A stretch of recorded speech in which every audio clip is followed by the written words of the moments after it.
কই গো ছোট্ট বন্ধুরা, আমি তো চলে এলাম তোমাদের গল্পমণি, তোমাদের সাথে কথা বলতে, গল্প বলতে। আজ আমরা বনফুল অর্থাৎ ডক্টর বলাইচাঁদ মুখোপাধ্যায়ের দাদুর উত্তর শুনব। তার আগে বলি, যারা ছোট থেকে দাদু, ঠাকুমা, দিদা, ঠাকুরদাদা এদেরকে পেয়েছো বা এখনো তাদের সাথে আছো, তারা বোধহয় জীবনের অনেকটাই আমাদের ভরিয়ে রেখে দেন। এটা একটা বিশেষ ভাগ্য, আসলে রূপকথার একটা অংশ বলতে পারো। দাদু, ঠাকুমা এনারা সবাই আমাদের ঢাল। হারিয়ে যাওয়া সেই রূপলি রেখাটা, যে রেখাটা আমাদের বয়সের সঙ্গে সঙ্গে হারিয়ে যায়, কিন্তু স্মৃতিতে এই দাদু, দিদিমা, ঠাকুরদা, ঠাকুমারা বাঁচিয়ে রাখে। অনেকটা আচারের বয়ামে আচারটা শেষ হয়ে এলেও তার ভেতর তেল দিয়ে রোদ্দুরে শুকিয়ে আরও কিছুদিন চালিয়ে দেবার মতো। এরা বোধহয় আমাদের চালিকা শক্তি। বড় হয়ে অনেক কিছু জানার পরও এদের কিছু কিছু উত্তর আমাদের ভেতর থেকে যায়, যেগুলো তৈরি করে আমাদের সংস্কার। তাই সবাইকে দাদু ঠাকুমাদের উদ্দেশ্যে প্রণাম জানিয়ে সাথে নিয়ে আমার আজকের গল্প দাদুর উত্তর, বনফুলের লেখা। তাহলে শুরু করি আজকের গল্প। খোকন তখন ছোট ছিল, মাত্র 10 বছর বয়স। একদিন গঙ্গার ধারে বসে সূর্যাস্ত দেখছিল সে। ভাদ্রের ভরা গঙ্গায় প্রতিফলিত হয়েছে রঙিন মেঘে ভরা পশ্চিমের আকাশ। আকাশে কত রকম রং, যে 7টা রং রামধনুতে দেখা যায় তা তো আছেই, তাছাড়া আছে আরও নানা রকম রং যার নাম খোকন জানে না। ফিকে হলুদের সঙ্গে ফিকে গোলাপি, কালো মেঘের টুকরোটাকে ঘিরে সোনালির পার, বেগুনি আর লালের অদ্ভুত সমন্বয়, নীলের মাঝে মাঝে রূপলি ছাপ। ওদিকে একটা দৈত্যাকার মেঘ সর্বাঙ্গে আবির মেখে বসে আছে পাহাড়ের উপর, লাল টুকটুকে শাড়ি পরে হাত তুলে কাকে ডাকছে। আর ওই শ্যামলা রঙের ছোট মেয়েটা, উত্তর দিকে দাঁড়িয়ে আছে একটা সাদা হাতি, তার মুখে আবার লালের আভা আর সর্বাঙ্গটা সাদা দুধের মতো। একটা রূপকথা যেন মূর্ত হয়েছে পশ্চিমের আকাশে। ওপাশ থেকে ঝরে পড়ছে একটা আলোর ঝর্ণা। এপাশে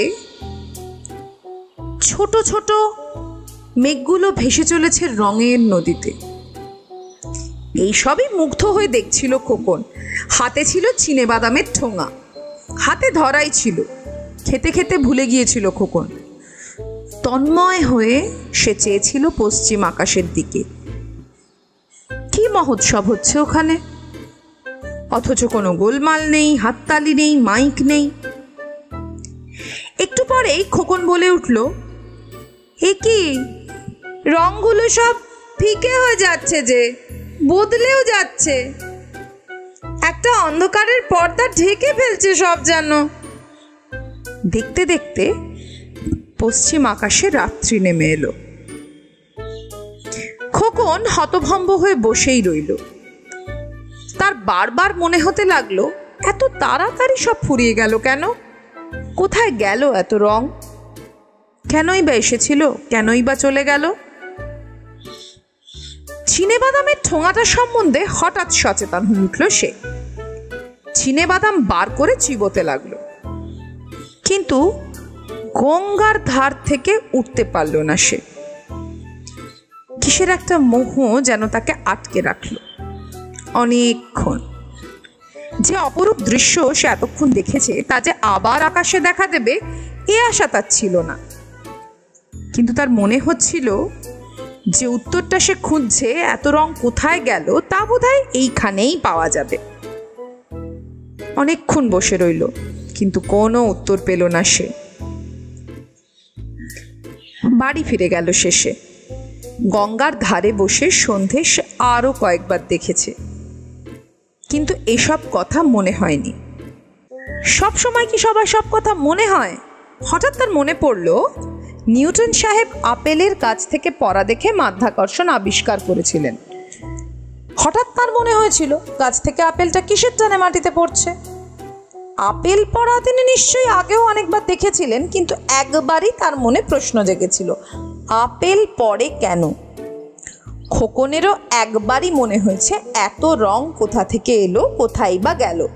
হয়তো সেও একদিন বড় হয়ে একটা আবিষ্কার করে ফেলবে এই উত্তর থেকে।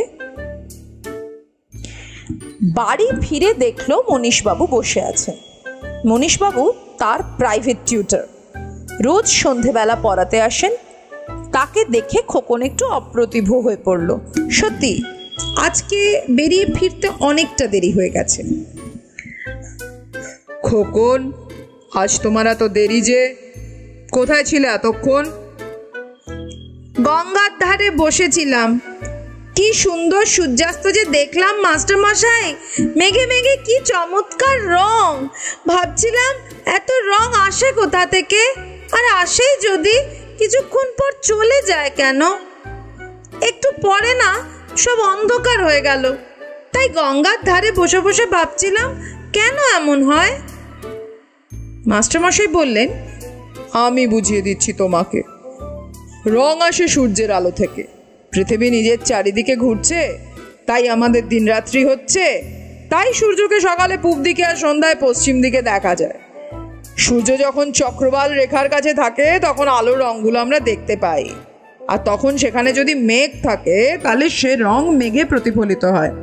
কিন্তু পৃথিবী ঘুরছে, তাই মনে হয় সূর্য ক্রমশ উপরের দিকে উঠে যাচ্ছে। উপরে উঠলে সূর্যের আলোর রং আমরা দেখতে পাই না। সাতটা রঙে মিলে যে সাদা আলো হয়েছে সেটাই তখন দেখতে পাই। সে আলোকে আমরা বলি রোদ। খোকন জিজ্ঞেস করলে, দুপুর বেলায় সূর্যের রং কেন দেখা যায় না? মাস্টার মশাই বিদ্যে অল্প, তিনি বিশদ করে ব্যাপারটা খোকনকে বোঝাতে পারলেন না। বললেন, যায় না বলেই যায় না। এখন তুমি ইতিহাসটা খোলো দেখি।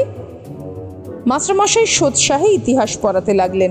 ইতিহাস শেষ করে ভূগোল, তারপর অঙ্ক। পুরো 2 ঘন্টা পড়িয়ে বিদায় নিলেন তিনি।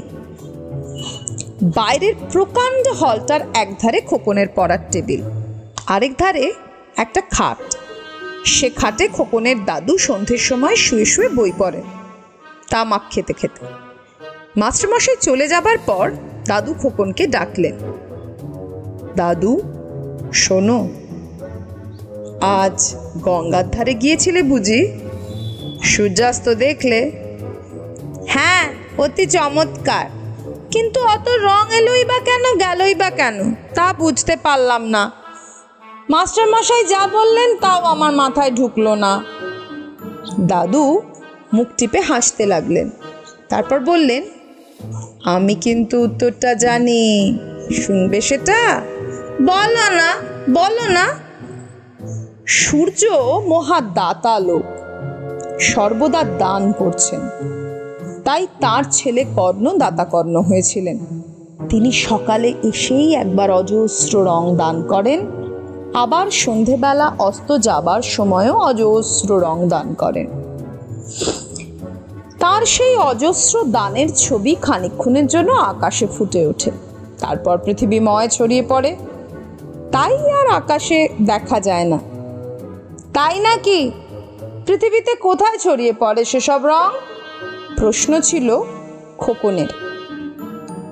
সর্বত্র, যেমন তোমার মায়ের মুখে, তোমার বাবার ভালোবাসায়, তোমার বোনের চোখের দৃষ্টিতে সেই রং রূপান্তরিত হয়ে যায়।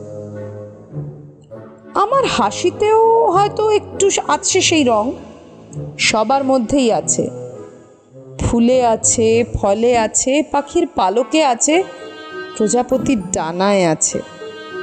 আমাদের স্নেহে, ভালোবাসায়, ত্যাগে, ক্ষমায় সেই রং লুকিয়ে আছে। সেই রঙেই তো পৃথিবী রঙিন। দাদুর উত্তরটা খোকনের ভালো লাগলো। এখন খোকন বড় হয়েছে, বিজ্ঞানের বই পড়ে, সন্ধ্যা উষার বর্ণমহিমার তত্ত্ব সে বুঝতে পেরেছে। কিন্তু দাদুর উত্তরটা এখনো তার ভালো লাগে। মাঝে মাঝে এও মনে হয় ওইটাই হয়তো সত্যি। তাহলে ছোট্ট বন্ধুরা, আজ এই অবধি। আবার দেখা হবে সামনের রবিবার। কিন্তু আমার চ্যানেলটা সাবস্ক্রাইব করে, কমেন্ট করে, শেয়ার করে অবশ্যই তোমরা জানিও গল্পগুলো কেমন লাগছে। আর দাদু ঠাকুমার কাছ থেকে কেউ যদি এরকম কোনো উত্তর পাও, অবশ্যই কমেন্টে জানিও কিন্তু কার কার এরকম উত্তর মনে আছে। আমি রইলাম উত্তরের অপেক্ষায়, দাদুর উত্তর বনফুলের লেখা নিয়ে। আবারও আসবো গল্পের ডালি সাজিয়ে সামনের রবিবার।